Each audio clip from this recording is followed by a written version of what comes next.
Guys, welcome back to Strong Successful Male.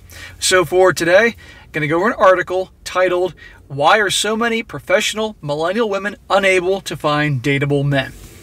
Now guys, this is yet another article about basically picky women. And they generally fall into the category of women in their 30s and 40s. Now I know I've done quite a bit of articles very similar to this over the last 6 months since I started the channel. And I do this because, number one, they're popping up everywhere, which shows this is just a growing trend of what's going on. And I do it because it's also entertaining. Because how many of you guys out there that do dating and relationships and all that have encountered women like this? And how many women that are watching me right now, whether you subscribe to my channel, all 4% of you, or the ones that stumble upon the channel, are in situations where you have the idea that, hey, I can't find a good man, there's no good men out there. And basically it boils down to women have become so freaking picky. And it all comes from, the feminist movement, convincing women they are entitled to everything. It comes down to the all the validation and attention from guys thanks to social media and dating apps, because a typical woman that's just not bad looking can get just flooded with emails on those dating apps. And also likes and comments whenever they post a picture on Instagram or Facebook. That builds the egos up. And so they feel like they're entitled to a top percentage. But also, so many women now, because they've been conditioned to go out and find careers, be successful. And I got no problem being successful and women going for it. But don't go around complaining that because you focused on career, that you can't get a guy.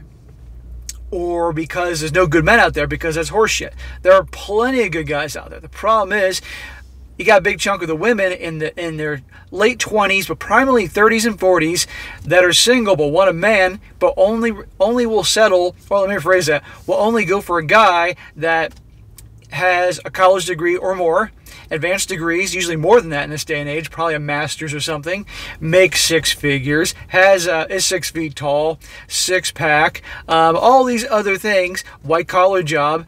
And to be honest, more and more guys are realizing college is not worth it.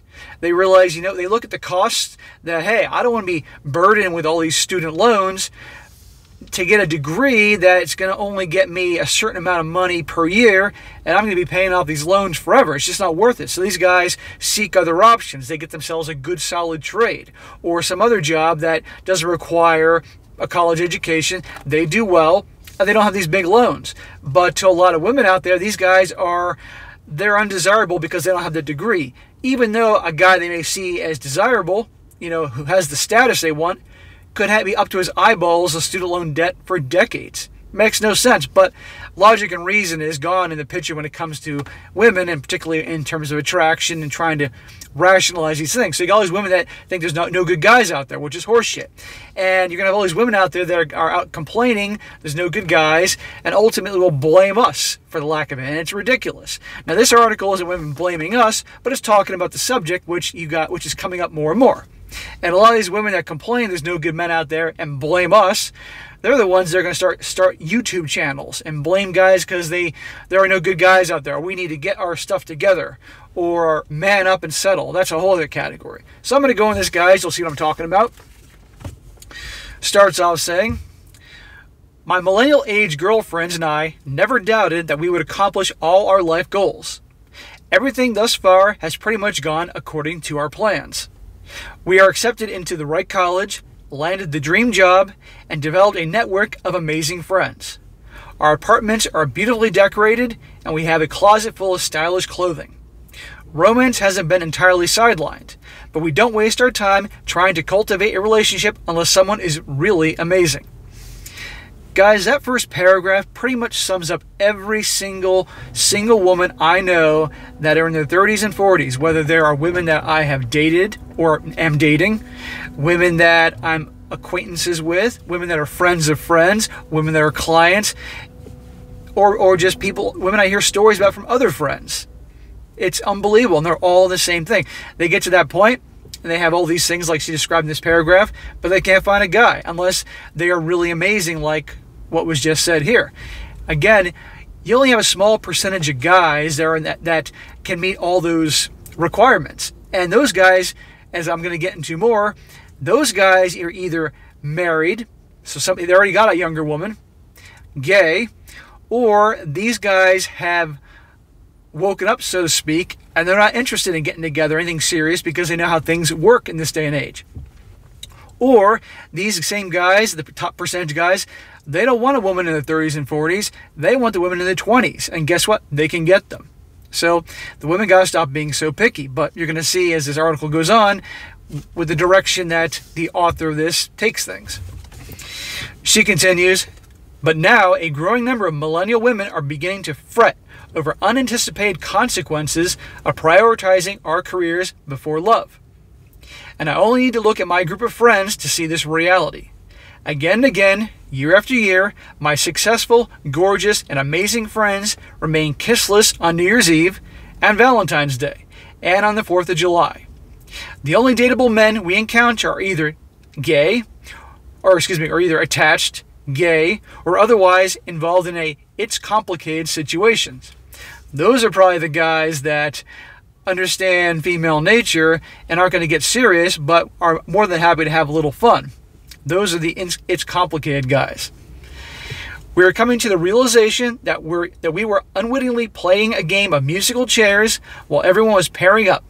Those focused on our careers are left standing alone. Well, everybody is responsible for their own actions. Everybody's responsible for their life.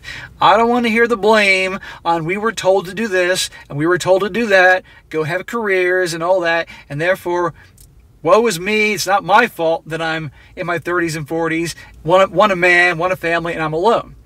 That's the blame of the person who made those life decisions. Okay, in this day and age, everyone wants to blame somebody else for their shortcomings in life. You got to take ownership of your own problems and own mistakes and things like that. Okay, and we can't figure out what is happening. Well, it's pretty obvious what's happening. It's not that hard to connect the dots and add 2 plus 2. The problem is that the answer to what is happening, they don't want to hear about it. I don't think the issue is that men used to be great and now they're not, says Jezebel Katie J.M. Baker. Women used to feel more pressure to get married and have kids earlier and prioritize those goals above the others. Add to the woman's ability now to be self-sufficient financially and supported socially by so many friends in the same boat. It shouldn't be that surprising so many millennial women are single, except to us singletons, it isn't supposed to be this way. Well, if it isn't supposed to be that way, well, you can't blame anybody but yourselves if, again, you focused on career. And guess what? You could focus on career, but also meet good guys in your 20s and all that. And, because the idea is now focus on career and education in the 20s, ride the carousel, if we're being honest here. And then 30s, the idea is that, hey, I'm just as beautiful and sexy and as desirable as I was in my late teens and 20s, and I can get a guy just like that.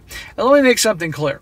There are plenty of women in their 30s and even their 40s, and shit, sometimes in their 50s, that are smoking hot. They work their asses off at the gym. They're really good with their food. They stay feminine. They do their makeup and nails and hair and dress sexy, and they look great, and they can get guys. But they're not as appealing as they were in their prime of the late teens and 20s. And that's a problem that a lot of these women don't understand, okay?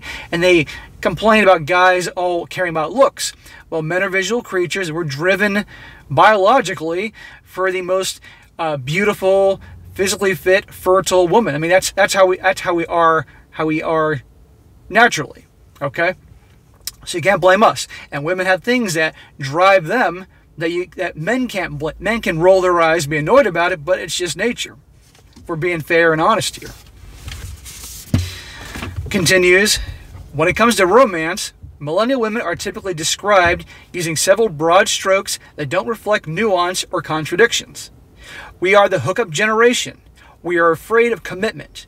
We are ball busters or fairy tale dreamers. Each cliche may have elements of truth, but their fuller story is a result of several influencing and interconnected factors. And they said that word influencing. Stop blaming other outside things. Take ownership of your mistakes. For one, it's not as if we're holding out for Jake Gyllenhaal. Yeah, I think a lot are. Maybe not an actor, but somebody up there in terms of status and wealth and resources. But we do have certain non-negotiable expectations for potential mates that includes college degrees and white-collar jobs. Life has always gone according to our plans, so why wouldn't we land a man with those reasonable requirements? Well, again, back to the thing with the college degrees and white-collar jobs. Sure, there's plenty of guys out there that have that, but more and more are not choosing that option because either A, it's not for them, or B, in terms of the college degrees, they don't want to spend all that money, again, to have a degree, but the student loans they got to pay back with interest over all these decades is a big burden. They'd rather get a really good blue-collar job or a trade or start their own business, but a lot of women have in their heads that they don't have that degree, they're not worthy. It doesn't mean that these guys can't get women. Of course they can, but there's a certain group that would give them the time of day. It's the truth. But these same women are then alone in the 30s and 40s scratching their head saying what's going on and are happy about it. And they shouldn't be bitching about it. They got to stop being so picky. Great guys out there, plenty of them. Plenty of great guys that watch this channel that are frustrated and been jerked around and done a lot of bullshit.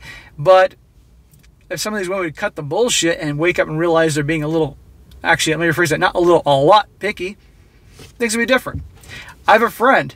She was always dating the wrong guy, big surprise, and looking for white-collar guys. Eventually, she met a dude she clicked with, and guess what? He's blue-collar, and they get along great. But he's an alpha male. He's masculine, he's tough, he's an alpha male. And she is very feminine. So they click, they fit like a glove, and she's happy. So guess what?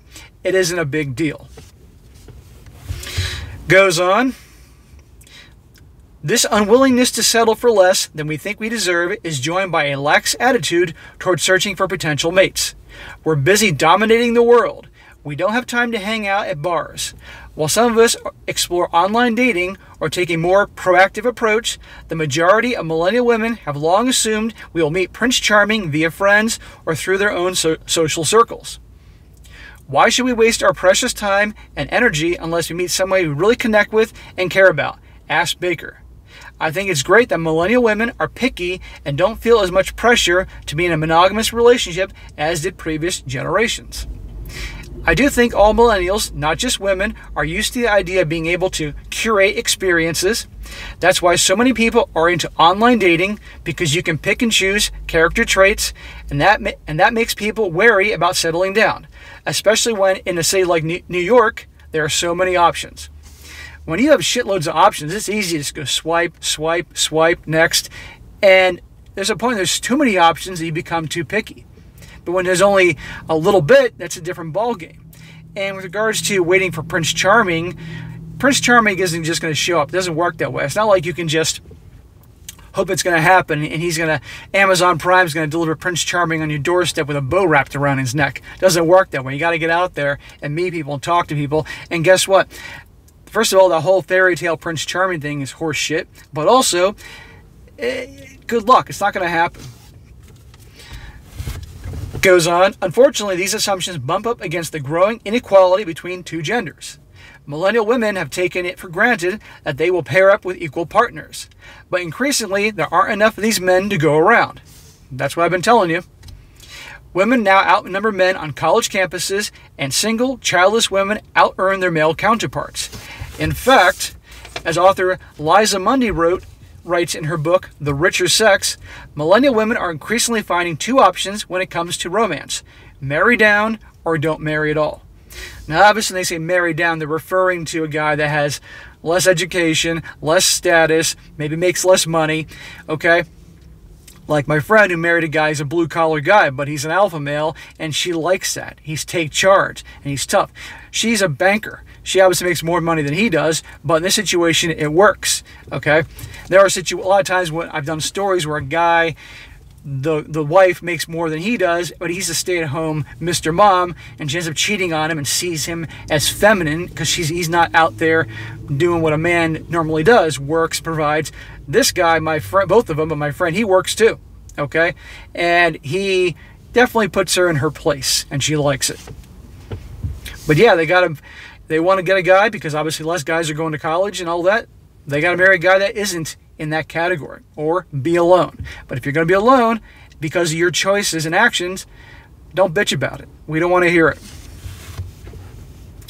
There needs to be a cognitive behavioral change in what what are considered important traits, says Mundy. I talk to so many women who are obsessed with finding men on their level. They want someone as ambitious, engaged, and high-achieving as they are. They maybe need to rethink that to seek a partner who is supportive rather than competitive. Well, back to this ambitious, engaged, and high-achieving. You can get guys that have a trade or blue collar.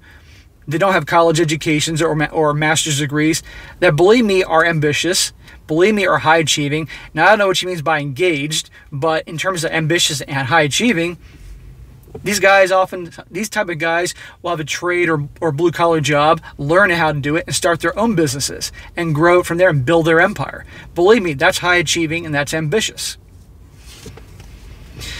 Or accomplished women hold firm in searching for impressive men to help them feel they are getting anything out of the partnership.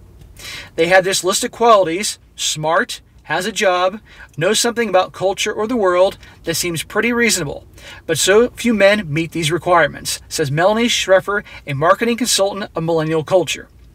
Well, again, you can get guys that are blue collar or guys that have trades, blue collars, own their own businesses, but don't have these degrees, that are smart, obviously have a job, and they do know things about the world, okay? And I'm okay with these things. I mean, you don't want somebody that's a dumbass. I mean, I certainly don't. You obviously want somebody that has a job, because you're not paying for everything, and knowledge about culture of the world. Okay. There's plenty of guys like my buddy, who the girl I'm friends with, and the guy she's with, he's blue collar. This guy's traveled all over the world. He loves it. So, you can get guys that don't have college educations that are smart and want to know things about the world. Continues. Going back centuries, it was a contract between two parties. Love and even friendship or liking each other weren't important. If you were lucky, they developed over time. But now we think we can find a guy who will be our best friend, our other half, who we'll love before we marry.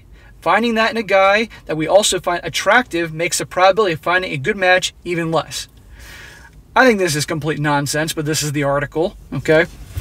Plus, many millennial women are in the uncertain gray age range where we aren't sure if we need to start stressing out over our single status and lower our standards, or whether we simply need to remain patient and that the right man will come along. Again, you can't just sit on your couch and just close your eyes and make a wish upon a star and think that FedEx or UPS is going to deliver a guy with a bow in his head and that'll be your Prince Charming. It doesn't work that way. You got to get out there. And also the fact that stop being so picky and be, these ideas that were put in a lot of women's heads, the top guy they got to go for. But as I've said countless times, women are drawn to and attracted to men that are higher up than they are. It starts off when you're little kids in elementary school with the girls, they like the older boys. And then in high school, they go for the guys that are on the football team, the soccer team, the basketball team, guys that had status. In particular, older guys. They love it. There is also an odd paradox in that millennial women can be outright ambitious in their professional lives, but the same approach towards dating conveys desperation. Marriage is a worthy goal, says Mundy. It's strange that it's stigmatized. When women work especially hard to find romance, and they do for their careers, they are seen as man-hungry. It's a shame, since studies show that marriage makes one healthier and happier. That's bullshit. Complete bullshit. Healthier and happier? Studies have shown that people that are married are more overweight, more out of shape, more unhealthy. That's a bunch of crap. In terms of happier, don't even get me started. I can go on for 10 minutes ranting about how that's a bunch of nonsense. There's no shame in wanting a great life. There is no shame in wanting a great life, but you can have a great life for so many different reasons, but not in the sense of, you've got to have this degree, got to have this, got to have this. It's nonsense. At the very least, millennial women can always turn to those in relationships for helpful dating solutions. If your utmost priority is to find a mate, maybe you should think about the qualities that are most important to you and keep that in mind when writing people off. But I don't want that to come off to me as me encouraging women to settle, because I personally rather be single than in a relationship with someone who isn't worth it. Yeah, sure. Like I said before in other videos, if you're a religious woman and let's say she's Catholic and she goes to Mass every week, every Sunday, and that's important to her to have a guy that's like that, it's not going to work out if that guy is atheist and thinks it's all a bunch of crap, okay? It's not going to work. So being picky about something like that, okay, I get it. Or if you're a woman that's really into fitness and goes to the gym several times a week and is a good eater, she's not going to want a guy that doesn't exercise and sits on his ass and eats shit. Again, another deal breaker, things like that. But being ultra picky because she wants a guy 6 feet tall and she found a good guy with great traits and he's 5'11" and she says, no. Or maybe because just little stupid things like the guy has a bachelor's degree in business administration, makes damn good money, but she wants a guy with a master's degree because she has a master's degree. Shit like that. It's stupid, but it happens. And there's always the popular suggestion to move into another state with a more favorable male-female ratio. It worked for my sister, who found her boyfriend in Alaska. Well, there's probably a lot of manly men in Alaska, fishermen and oilmen and all that. So, but anyhow, guys, I did this, again, like I said, because this is something that keeps popping up all the time. This is what is going on out there. This is what you're going to deal with. And it's entertaining because, again, these same women complain that they're alone, can't find a guy, and put the blame on us because we're not good enough, not enough good enough men out there. That's nonsense. But to the ladies that are watching this, maybe you're a little bit younger, in your 20s, or let's say early 30s, if you want to end up like this, if you don't want to end up like this, stop being so picky. Wake up and realize there's plenty of good guys out there, and the small percentage that a lot of maybe you or your girlfriends want, the odds are it ain't going to happen. Don't waste your time. And I don't want to hear you guys starting YouTube channels complaining and whining and blaming us guys, okay? So, all right, guys, that's it for today. Be sure to comment down below. Let me know what you think about this, and be sure to like the video, share with your friends, and subscribe. And I'll catch you next time.